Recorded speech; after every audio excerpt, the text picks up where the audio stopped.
Coming up, I'm going to teach you how to quit well. That is your job. And then we're going to look at inflation and its impact on teens working more. Is this a good thing? Is it a bad thing? We'll discuss. I'm here to help you win at work. I'm Ken. This is the Ken Coleman Show. We're going to take on an all-important topic today that needs to be reviewed from time to time. And that is... quitters do win. Yeah, I grew up with a dad who was awesome. He'd be like, winners never quit, quitters never win. And I remember going, that's the gospel truth, until you kind of get in real life. You kind of go, I feel like the right thing to do is to quit. and so that's our context today. And we're going to talk about how to do it well. Okay. Now, I'm going to give you some very tactical pieces, 8 actions that when it is time to quit, you need to do it this way. But before we get to that, I want to talk about how to know when it's time. I want to give you a little bit of this, and then we're going to get very tactical, 8 specific things you need to do when it is absolutely time for you to walk from your job. Okay? But let's first look at when to quit. Let's talk about when to quit. And I think when we get to the when, then we'll talk about the how. When to quit. All right, let's look at a couple factors. 1, these are extreme. We're going to start with extreme, and we'll get into some more gray area. But let's go black and white, okay? You quit when you were in an abusive situation. I don't mean you got a boss who's a jerk. That's not abuse. I mean there is some type of physical, sexual, verbal abuse. Full stop. We're out. We're humans. We deserve dignity. We deserve safety in the workplace. I'm out. Okay? That's the black and white. Another black and white one for me is when the company is doing something that is illegal. Done. Out. Not going down with the ship. There's no honor in that. They're doing something illegal. Or, let me just say this, unethical. May not be illegal, but it is highly unethical, and it is eating you alive because you feel like it is wrong. Walk. It's not going to get better. Okay? Another black and white. The company is in massive financial problems. Listen, you know there's holes in the ship. We're taking on water, and I can't do anything about it. I'm out. Here's another one that's black and white for me. There is absolutely a lid on me. I have attempted with maturity and clarity to determine if I can grow here. And the answer has been unequivocal, super clear, no, or not anytime soon. I think that's black and white for me. I'm like, okay. And but by the way, this is if I want to grow. So if you don't want to grow, you're not asking this question in the first place. Understand that. So those are the black and white ones for me. All right, let's just take on one. Let's just kind of make it easy, a gray area. There is some potential for growth.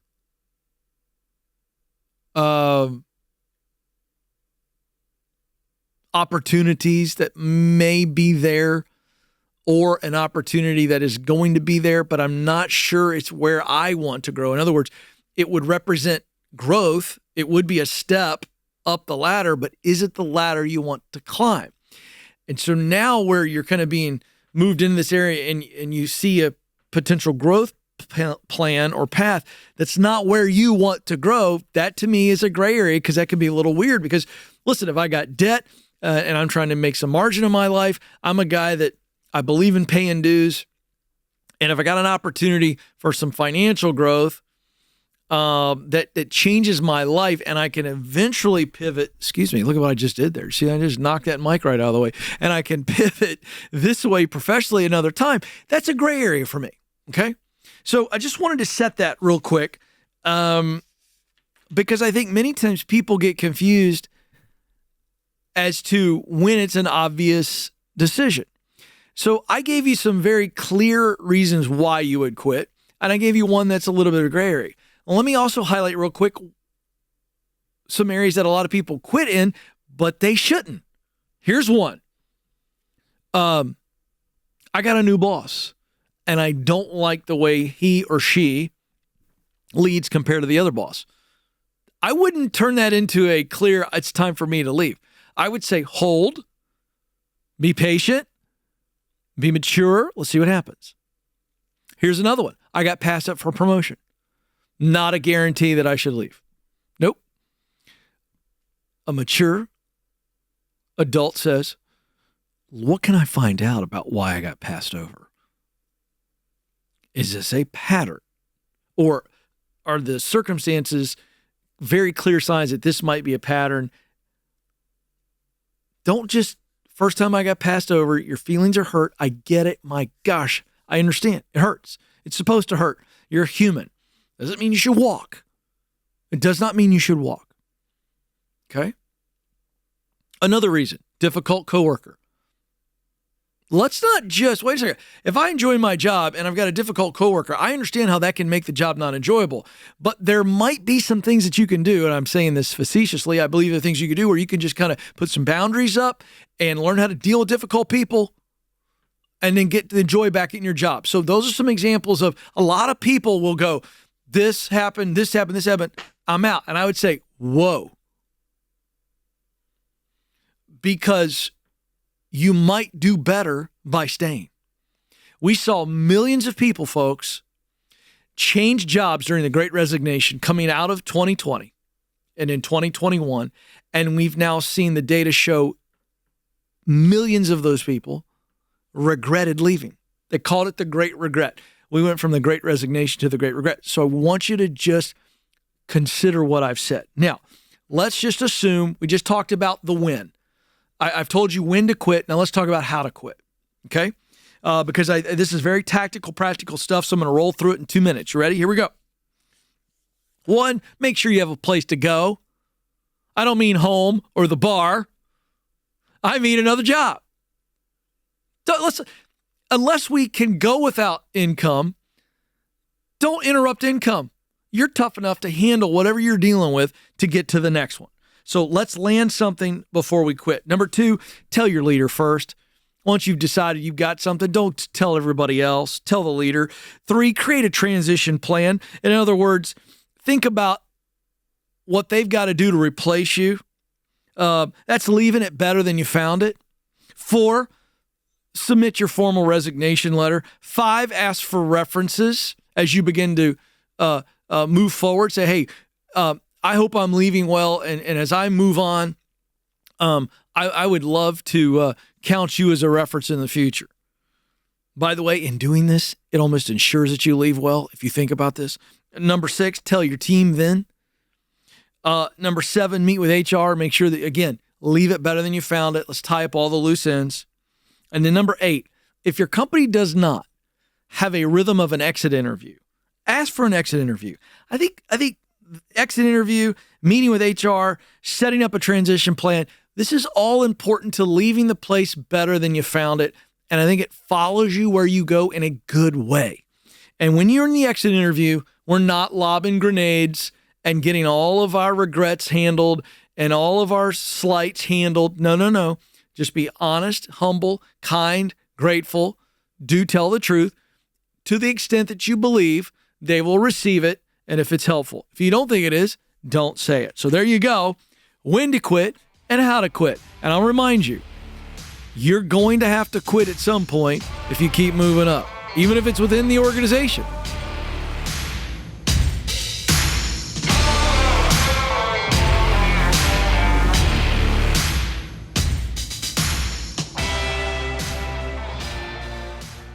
Hey folks, I want to tell you about Aiden.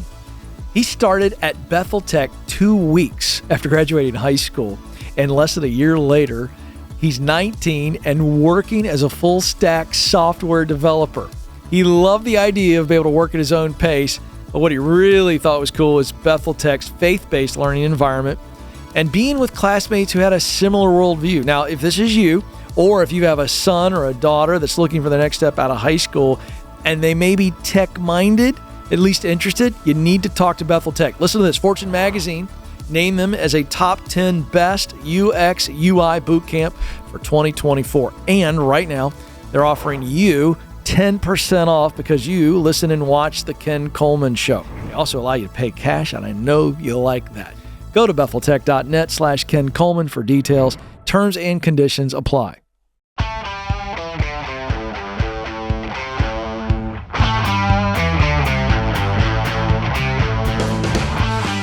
Okay, the data says that America's teens are working a lot earlier and a lot longer, and some of you are going, it's about time. All right, chill out, boomer.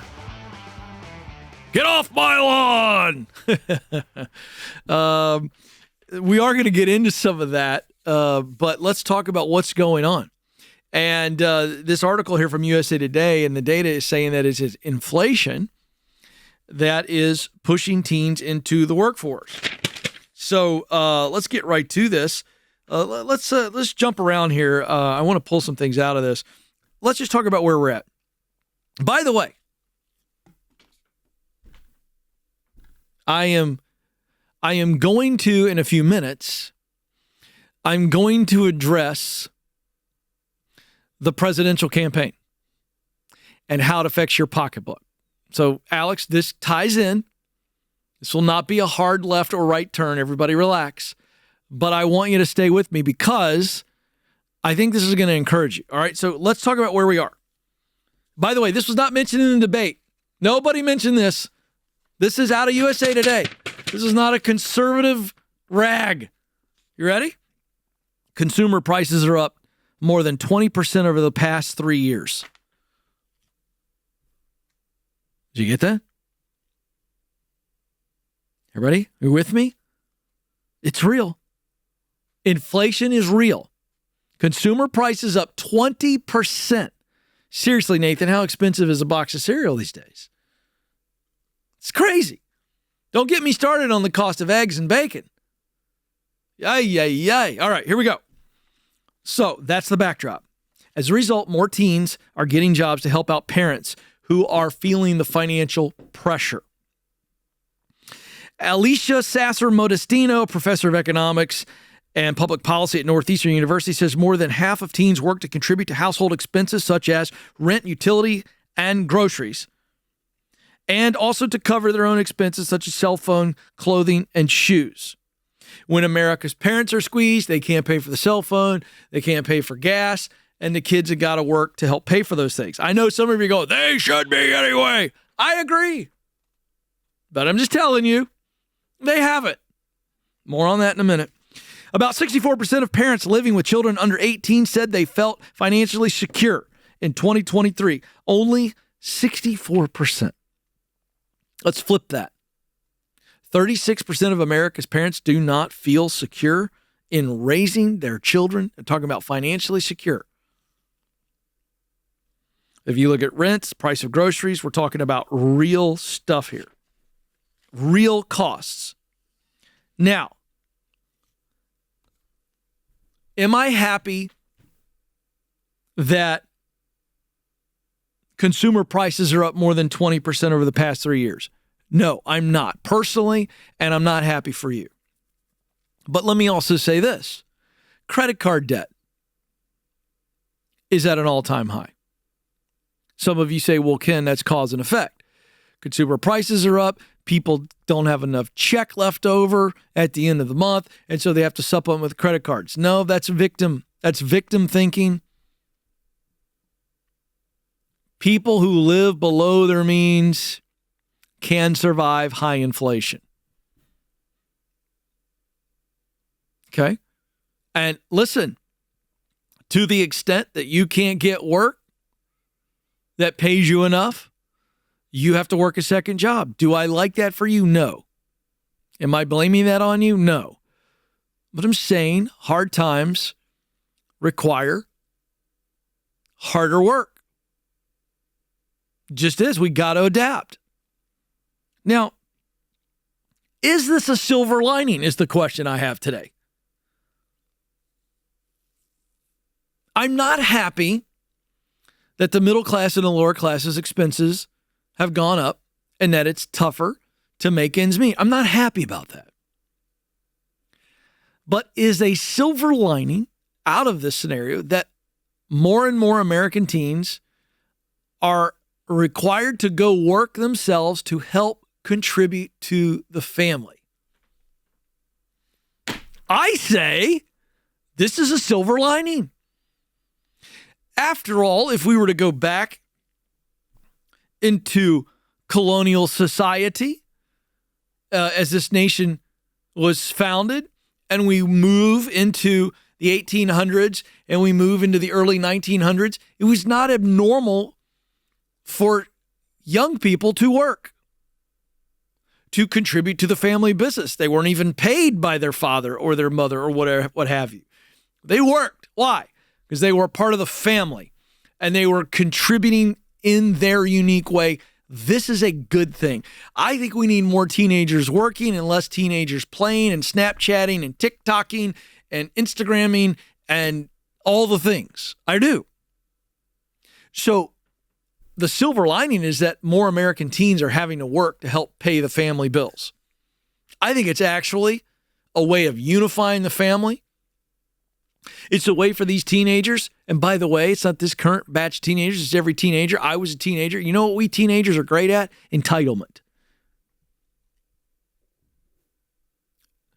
And I think one of the greatest ways to defeat entitlement in your family and in this country is for kids to work and realize what they have to do in exchange for a paycheck.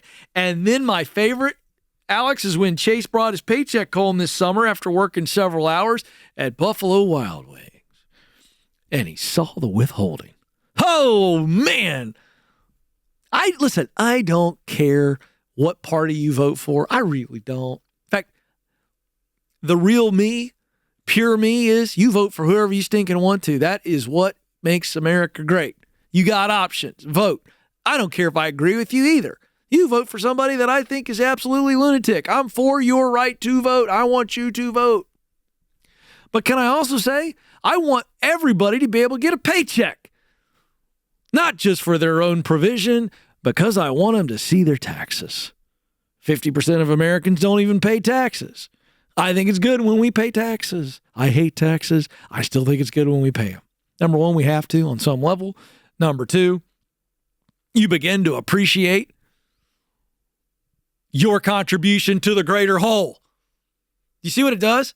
I care more about American policy when I'm paying taxes, Alex. And then I go, wait a second, I don't want to pay for that, right? And so back to this family unit thing. When teenagers are having to work to contribute to the family, I think they care more about the family. Hey, my mom's struggling. She's working 2 or 3 jobs. I'm going to go work and help my mom pay for the air conditioning and the heating. I'm going to buy my own PlayStation 5. Can I just tell you, a kid who pays for their own PlayStation 5 has got a little bit more to be proud of when they play it. Can I tell you about my daughter, Josie? 15. Came to me 3 or 4 months ago and said, I want a mini golden doodle. And my immediate reply was, I would like a Mercedes G-Wagon. I said, I'm not buying you a dog. She kept pushing me. So you know what I said? You pay for the dog, you get the dog. She had no idea how much the dog cost. Anybody in the booth want to take a guess what a purebred mini golden doodle costs? Anybody? Quick guesses in the room, please. Somebody? 800. 800 from Nathan. Kelly? 1,200. 1,200, Bob? Maybe 1,500. 1,500, Bob? $5,000. $5,000. Yeah, this is The Price is Right. These guys know the answer. I've said this before. $1,500. Hey, Nathan just cringed. That's a lot of money, isn't it, bro? I know. Guess what? I said, if you pay for it, I'll take care of the food and the vet bills. And you know what? She is an acting, and she had the money. Can I tell you her ownership of that dog is next level? Like, not because she just loves the dog, but because she invested in the dog. It was her money. Some of you may be going, Ken, you're a horrible dad for letting your daughter spend the $1,500. No, I'm a great dad for letting her feel the weight of that. If she blows all her money, guess what? Life's going to teach her a very hard lesson. All right. Now, I want to pivot really quick because I think it's actually really important that when we're talking about costs going up 20% for consumers over the last couple of years, when we talk about a presidential election, when we talk about teenagers having to go to work to help support their family, I'm going to actually tell you something that has nothing to do with either party. You ready? Here's my controversial political take today, which I don't think is controversial. Number one, whoever's in charge of the White House has less to do with what's going on in your house than you. Number two, your state officials and your local officials have far more impact on your life than the president and Congress.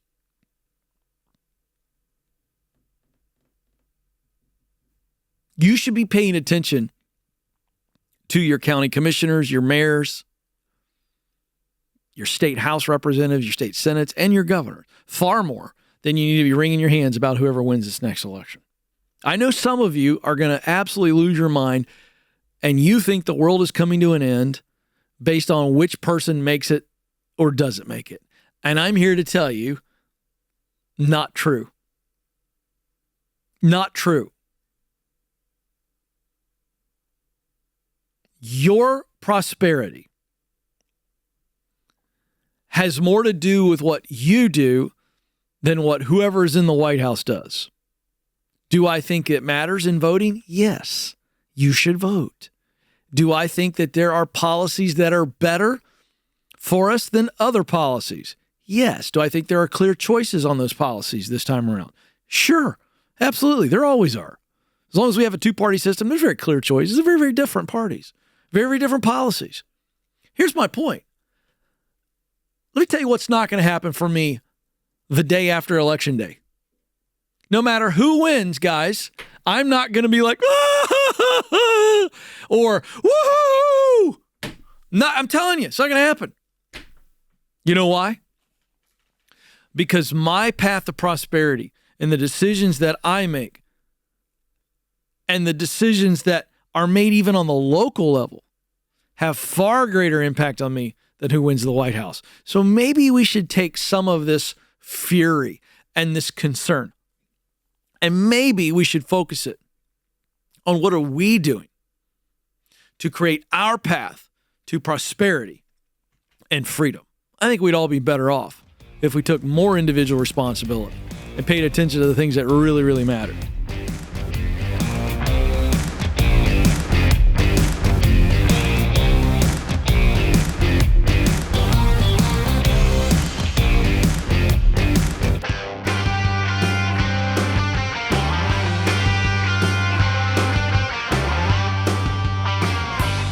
Welcome back to the Ken Coleman Show, here to coach you up, and we're going to put Emily in the fun seat, not the hot seat, the fun seat. It's fun getting clear. Let's go, Emily in Montreal. How are you, Emily? Hi, I'm doing well. Great. How can I help today? Okay, so just to give you a little bit of a backstory, I'm 36. A couple years ago, I was diagnosed with breast cancer. Oh, no. And yeah, I'm okay now, but Okay, I good. went through all of it, Yeah. chemo, surgery, radiation, and I'm still doing immunotherapy. So it's like, it's an ongoing process. Oh, I'm so sorry. So happy that you're thank on you. the mend. Yeah, thanks. Before all of this, I was a lawyer, and like the irony of this diagnosis was that like a couple months before I got the diagnosis, I had decided that like I don't want to be a lawyer anymore. I'm gonna like try and find something that's suits me more. And I just got like derailed by the diagnosis and treatment and having to do everything. Sure. So now I've been like, for the last year or so, I've been sort of trying to get back into the work environment, but I took admin jobs because I told myself like, I want to try and do this like slowly and see where it takes me kind of thing. Sure. Just sort of get used to working again because I was off for a couple of years. Yeah. But now that I'm like back to full time, I'm just like, I can't handle it kind of thing. Like I have way too much work, like too much responsibility, I guess. It's probably a little bit of function of like where I'm at right now, but also like I keep telling myself I used to do more than this before all of this. I used to do way more hours, way more but guess like, what? mental load and all of that. But you know what? You are a different person. Yeah, well, I can't even imagine. I can't even imagine Yeah. how something like that changes a person emotionally, mentally, and let's not forget physically. So cut yourself a break.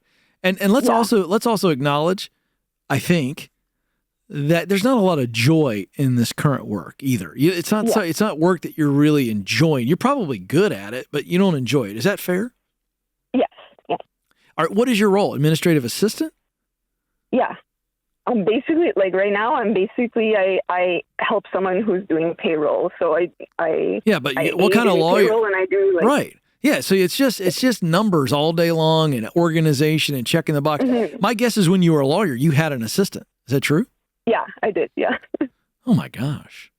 Yeah. Yeah. I had an assistant and a clerk. Yeah. And now you're doing that kind of work, which by the way, nothing wrong with that work, but that's just not what you're wired to do. That's it. Yeah. Okay. So what's your question? So my question is kind of, I'm coming to terms with I'm not the same person I was before. Yeah. And so my question is, like, where do I go from here? Because I want to, apply to different types of jobs and that kind of thing. But as I'm preparing my resume, I'm like, I don't even know what to write because I know, in the base of things, who I am and how I am and that kind of thing. Sure. But I'm learning that, like, what I was able to do before, I probably won't be able to. Okay, but what are you? As much as okay, great. That's fine. So now the question becomes, what are you able to do now? And and you called my show because you trust me enough to ask this question, so you know my methodology. What do you do best? What do you enjoy doing most? And what results really, really matter to you now? And I think it's there. And by the way, if you don't have my assessment, I'm going to give you the book, Find the Work You're Wired to Do. Did it. Oh, you did it? You did it recently? Did it. Oh, good. Yeah, recently. What do we got? Did you agree with the results? Yeah, we agree with the results for the most part. My thing is like the first thing that came up on my talents was compassion, and I feel like I get into bad habits with that. Like the like being too compassionate in many ways. Okay, but guess what? Yeah. Hold on. You're self-aware enough to say that. So now we need to create some boundaries so that we don't give too much. You cannot give, Emily, what you do not have. So it could be as simple as going, physically, because I'm still in cancer treatment and my body's still in recovery, I can't serve as long as I used to serve. Maybe I could have volunteered for 4 hours before, but now at about an hour and a half, I'm feeling tired. Whatever that looks like. Mm-hmm. So let's keep going. Top 3 talents. So compassion was 1. What else? Connection and discernment. Okay. That screams people, people, people. All 3 of those are people skills. Yeah. All right. Top 3 passions, work you enjoy. Advising, analyzing, teaching. And the mission is efficiency. Interesting. Okay. So I like to say that I have tried teaching at like a higher education level because I'm educated to that, like I can do it as a lawyer. And like it hasn't been what I expected it to be or anything like that. Yeah, and I don't find myself very good at it. I'm good at like the one-on-one, like helping the interns and stuff like that. That's right. I'm not good in front of like a big class and explaining things. So I want you to substitute the word teaching for instructing or guiding. Right? Yeah. And that goes hand in hand with advising and analyzing. Right? Mm-hmm. There's a certain amount of work that you want to dig into something to get to the bottom of it. Mm-hmm. Is that fair? You enjoy digging to get to the bottom of something. Yeah, for sure. Yeah. And so I think there's a wide variety of things you can do. And I'll just be honest with you. When I see compassion, connection, and discernment, I'm not so sure you're not back in the legal field, but in a very different form, in a very different function, if I can use that word. Does that make sense? Mm-hmm. I want to stop if I've confused you. No, I think I understand, yeah. What kind of legal work were you doing before? I was mostly a solicitor, and then I also did a lot of dispute resolution stuff. Yeah. Out of court, amicable. So if you look at the wide world of legal work and how a person who has a legal degree and license, what work can you do that you are advising on legal issues? What work can you do where you're analyzing legal issues? What work can you do as it relates to teaching? In other words, I would take the word teaching here, and I don't even think it's anywhere near a classroom. I think it's more, showing people, hey, here's what you need to do. That means you could be doing legal work for small businesses. You could be doing legal work for large corporations. You could be doing legal work for nonprofit organizations. I mean, I just think it's all across the board. And I think what I'm seeing here is not the what. I think it's the where. And I think if you're doing legal work in an area where your purpose statement is about 75% of your day, I think you're guarding yourself physically, and you're not trying to be the same person you were before. And we're putting some boundaries up to go, this is who I am now. I just don't know that you can accomplish this through your legal background and your legal training. I think you can make this purpose statement come alive. Do you agree? Yeah, and I have been looking more into getting maybe a master's degree in the dispute resolution stuff. Hold on a second. I don't necessarily want you immediately thinking I got to go get another degree. Mm-hmm. Now, if we determine that the direction we want to go requires a master's, great. But I don't know that you need a master's to be good at conflict resolution. Yeah. Fair? Yeah, it's true. Emily. I did it for many years. That's my point. Emily, I'm saving you time and money, sweetheart. Yeah. Yeah. You're trying to spend your money and spend your time. This is a trap. Let me tell you something. I'm going to tell you the most important part of your Get Clear assessment results is actually your missional result. I think you need to be focused on where can I use my legal degree and experience to drive efficiency for people, organizations. Where can I drive efficiency? See, it's not about achievement for you. It's not about influence. It's not about creation. It's about efficiency. You are motivated when you contribute to something working the way it's supposed to work or working to its fullest. Am I right? Yeah. Boom. Where can you do that legally? And now you're going to change your work rhythms. You're going to go in eyes wide open as it relates to what your physical and mental capacities are. But I don't think you're changing fields. I think you're changing areas. That would be my take. This is The Ken Coleman Show. Thanks for listening to The Ken Coleman Show. For more, you can find the show on demand wherever you listen to podcasts and watch the show on YouTube. You can also find Ken across all social media by following @Ken Coleman.